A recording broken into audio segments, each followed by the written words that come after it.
জামাত ইসলামী বাংলাদেশের নেতাকর্মীরা আমাদের সম্প্রদায়ের লোকদের রক্ষা করার জন্য, আমাদের ধর্মীয় প্রতিষ্ঠান রক্ষা করার জন্য আত্মনিয়োগ করেছিলেন।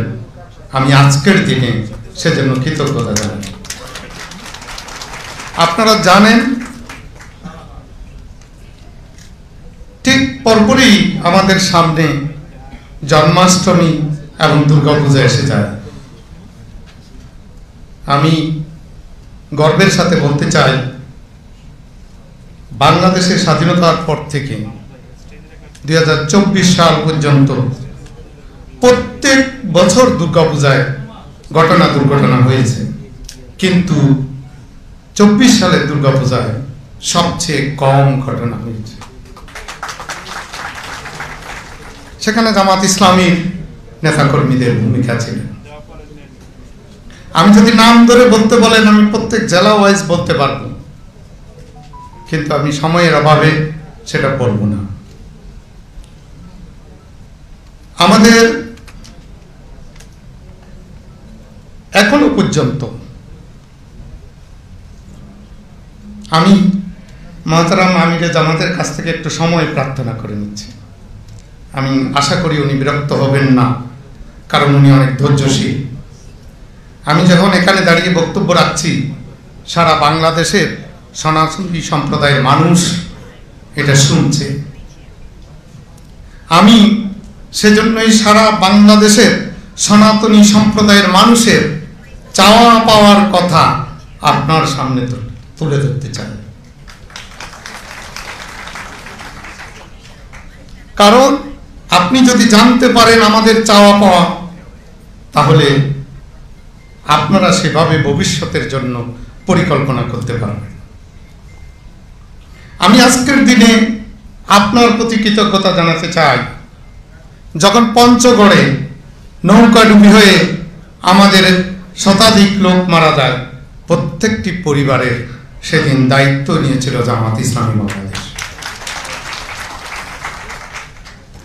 আমি কৃতজ্ঞতা জানাতে চাই, এই এক মাস আগে আমার বরগুনা একটা মেয়ের বাবাকে হত্যা করা হয়েছে, সেই পরিবারের দায়িত্ব নিয়েছেন জামাত ইসলামী বাংলাদেশ। আমি বাংলাদেশের এরকম অনেক উদাহরণ দেওয়া যাবে। এই পূজার সময় আমি বলবো, দুর্গাপূজার সময় আপনাদের নেতৃবৃন্দ আমাদের প্রত্যেকটি পূজা মণ্ডপে পাহারা দিয়েছে। এই সুযোগে আপনার কাছে আমি একটা আবেদন রাখতে চাই। এটা আপনাদের দলীয় সিদ্ধান্ত, আপনাদের দলীয় সিদ্ধান্তের ব্যাপারে আমাদের কিছু বলার নাই, কিন্তু আমাকে ওই এলাকার হিন্দু সম্প্রদায়ের লোকজন অনুরোধ করেছেন যাতে আপনার কাছে আমি এই আবেদনটুকু রাখি। সেটি ঝিনাইদহের কোটচাঁদপুর মহেশপুরের আপনাদের একজন নেতাকে আপনারা দল থেকে বহিষ্কার করেছেন, কিন্তু আমার হিন্দু সম্প্রদায়ের লোকদের কাছে তিনি অতি আপনজন।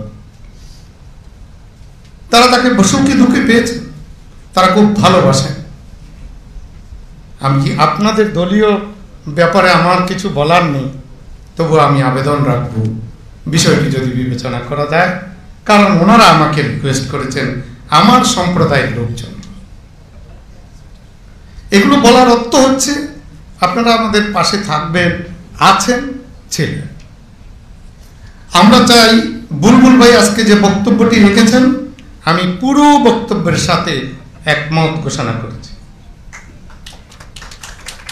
এবার আমি আসি আমাদের কথাবার্তায়। বাংলাদেশের হিন্দু সম্প্রদায়ের এখন প্রাণের দাবি 8 দফা। আমরা আশা করব এই 8 দফা দাবি আপনাদের নির্বাচনী ম্যানিফেস্টো, আপনাদের ভবিষ্যৎ পরিকল্পনায় অন্তর্ভুক্ত হবে।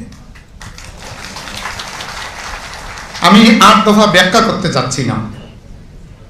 আমি আপনাকে জানাতে চাই, এই 8 দফা মূলত ছিল 5 দফা।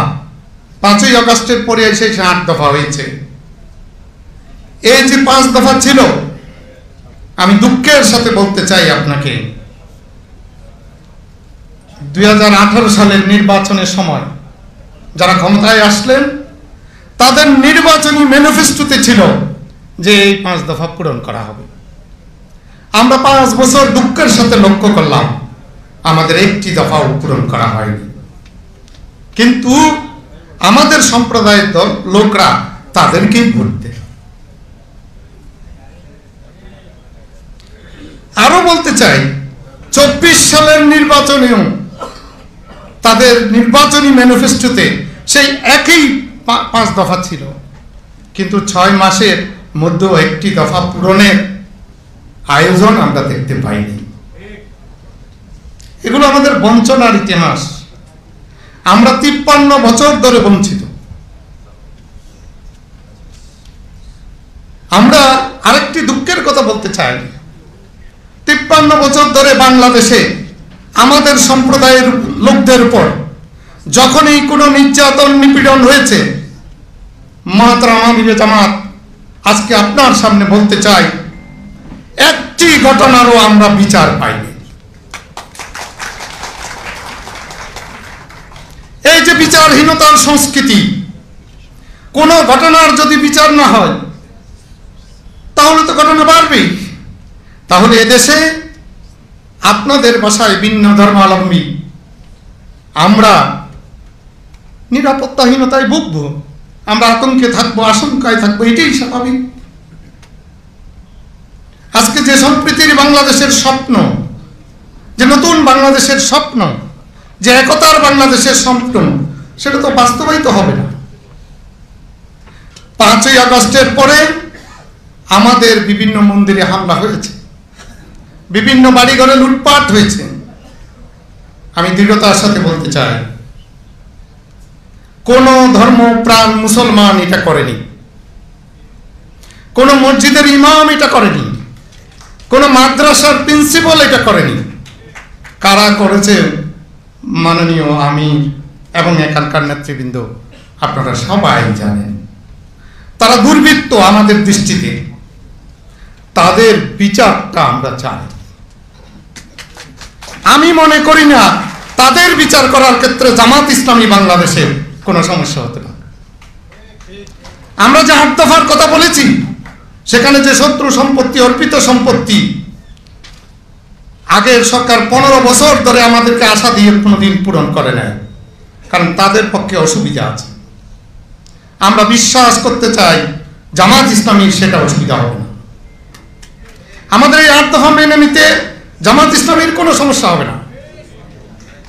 মাননীয় আমিরে জামাত, এই যে আন্দোলন হয়েছে এটা বৈষম্য বিরোধী আন্দোলন, কিন্তু আমরা কি দেখলাম, এই 5 তারিখের পরে অসংখ্য চুক্তিভিত্তিক নিয়োগ হয়েছে, কিন্তু দুর্ভাগ্যের পরিহাস আমাদের সম্প্রদায়ের কেউ কোনো লোককে চুক্তিভিত্তিক নিয়োগ দেওয়া হয়নি। বিশ্ববিদ্যালয়ে কোথাও একজন বিসি, একজন প্রো বিসি, একজন রেজিস্ট্রার কোথাও দেওয়া হয়নি। এটা কি বৈষম্য নয়? আমরা আপনাদের কাছে আস্থা রাখতে চাই যে আপনারা এই করবেন না, আমাদের দিকে দৃষ্টি রাখবেন। আমি বলতে চাই,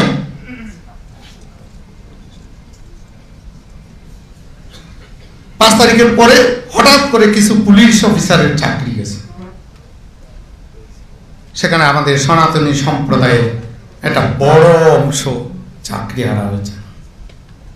43তম বিসিএসে অনেককে চাকরিতে যোগদান করতে দেওয়া হয়নি, সেখানে আমাদের সনাতনী সম্প্রদায়ের একটা বড় অংশ বঞ্চিত হয়েছে। মাননীয় আমিরে জামাত, আমাদের বিভিন্ন মিডিয়াতেও সাংবাদিকরা চাকরি হারা হয়েছে আমাদের সম্প্রদায়ের। মাননীয় আমিরে জামাত, আপনার কাছে বলতে চাই, যদি এভাবে চাকরিচ্যুত হয়, চাকরি না পায়, পোস্টিং না পায়, তাহলে গোটা সম্প্রদায়ের মধ্যে একটা অনিশ্চয়তা দেখা দেয়, একটা আতঙ্ক দেখা দেয়। আমি আশা করি আপনি বিষয়টা সহৃদয়তার সাথে বিবেচনা করবেন।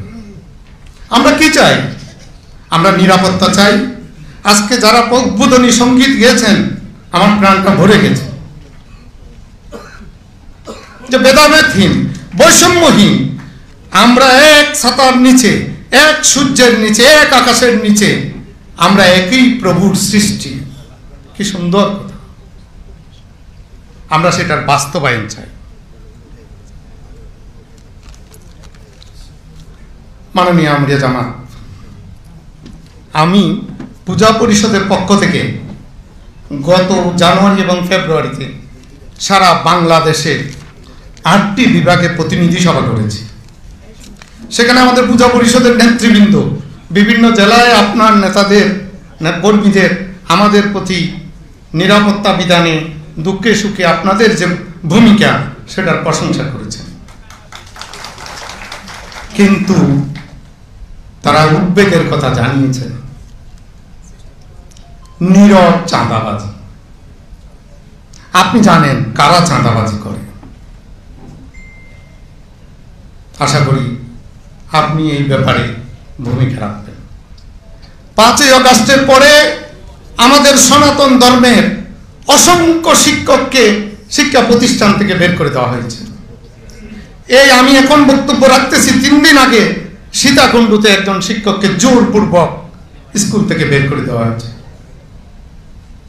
তাহলে তো এই সম্প্রদায় আজকে 3 কোটি মানুষ আতঙ্কমুক্ত হতে পারবে না। মাননীয় আমিরে জামাত, যারা এখানে উপস্থিত আছে, এখানে বক্তব্য রেখেছেন, বাংলাদেশের শ্রেষ্ঠ শিক্ষক নির্বাচিত হয়েছিলেন, তাকেও স্কুল থেকে বের করে দেওয়া হয়েছে, অথচ তিনি কোন রাজনৈতিক দলের সাথে যুক্ত নন।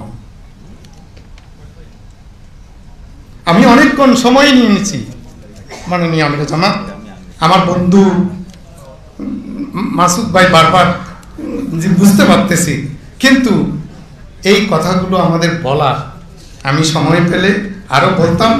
আমি আজকে আবেদন রেখে যাচ্ছি, আমরা বাংলাদেশ পূজা উদযাপন পরিষদের পক্ষ থেকে খুব শীঘ্রই আপনাদের সাথে মত বিনিময় করব, আমাদের সমস্ত দুঃখ বেদনা আপনাদের কাছে তুলে ধরার জন্য। আজকে এই সংক্ষিপ্ত সময়ে আমি আর কথা বাড়াবো না। পরিশেষে একটি কথা, আমরা গর্ববোধ করি আমার জন্ম এই দেশে, আমরা বাংলাদেশের গর্বিত নাগরিক। বুলবুল ভাইয়ের ভাষায় কণ্ঠে বলতে চাই, সমান অধিকার, সমান মর্যাদা নিয়ে এই দেশে বসবাস করতে চাই, এদেশেই মৃত্যুবরণ করতে চাই।